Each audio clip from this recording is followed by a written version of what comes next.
অবশ্যই পারত, আমি বিশ্বাস করি। অবশ্যই পুলিশের ভাইয়েরা তারা চাইলে অন্যভাবে, বিগত দিনেও তো আমরা করেছি, ওই তখন তো এভাবে কোনো হতাহতের ঘটনা ঘটেনি। এর আগে আওয়ামী লীগ সরকারের আমলে একবার রাতের বেলা আমার শিক্ষকদের উপরে আঘাত করা হয়েছিল, এই গরম পানি নিক্ষেপ করে লাঠিচার্জ করা এবং লাঠিচার্জ করে গভীর রাতে ঘুমন্ত শিক্ষকদের উপরে জাতীয় প্রেস ক্লাব থেকে তাদেরকে আমাদেরকে লাঠিচার্জ করে মূলত উঠিয়ে দেওয়া হয়েছিল। কিন্তু এই বৈষম্য বিরোধী ছাত্র আন্দোলনের মধ্য দিয়ে যে সরকার গঠিত হয়েছে অন্তর্বর্তীকালীন সরকার, এই সরকারের আমলে এমনটা হবে এটা আসলে আমরা কখনো কল্পনাও করতে পারিনি। তো এটা না করেও বিগত দিনেও শিক্ষকদেরকে যখন থামিয়ে দিয়েছে তারা থেমে গেছে।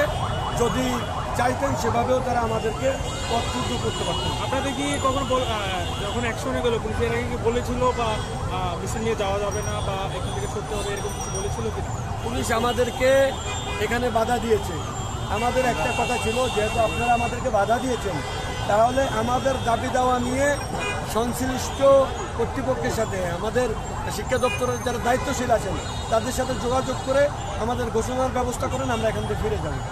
কিন্তু সেটা না করে আপনি আমাকে এখান থেকে ফিরিয়ে দিতে পারেন না। পুলিশ ভাইরা তারা তো টাকার বিনিময়ে ফিরাচ্ছে, তারা যদি মাস শেষে বেতন না দেওয়া হয়, 2 মাস বেতন বন্ধ করে দিলে এই পুলিশ ভাইরা ফ্যামিলি সহ রাস্তায় নামবে।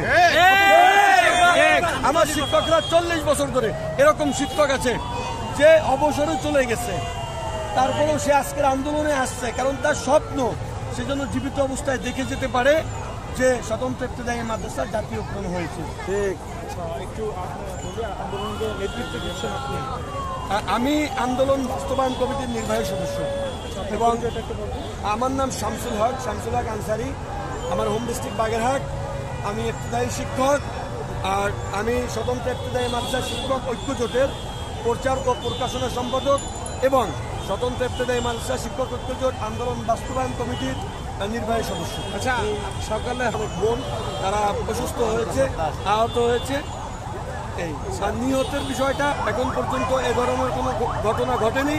আর যারা অসুস্থ আছে, আল্লাহ তাআলা তাদেরকে সুস্থতা দান করুন, এ ধরনের কোনো ঘটনা যেন না ঘটে, এটাই আল্লাহ তাআলা। এই দাবিতে প্রতিষ্ঠান আছে 10,000 প্লাস, যদিও সরকারি জরিপ মতে 8,956টি তথ্য অফিসে এসেছে, এর বাইরেও তথ্য দিতে পারেনি বিভিন্ন উপজেলার থেকে বিভিন্ন কারণে। তো আমাদের জরিপ মতে 10,000 প্লাস শিক্ষক আছে। 18 নীতিমালা অনুসারে প্রত্যেক প্রতিষ্ঠানে 5 জন শিক্ষক আছে। তো সেক্ষেত্রে 5 × 10 = 50,000।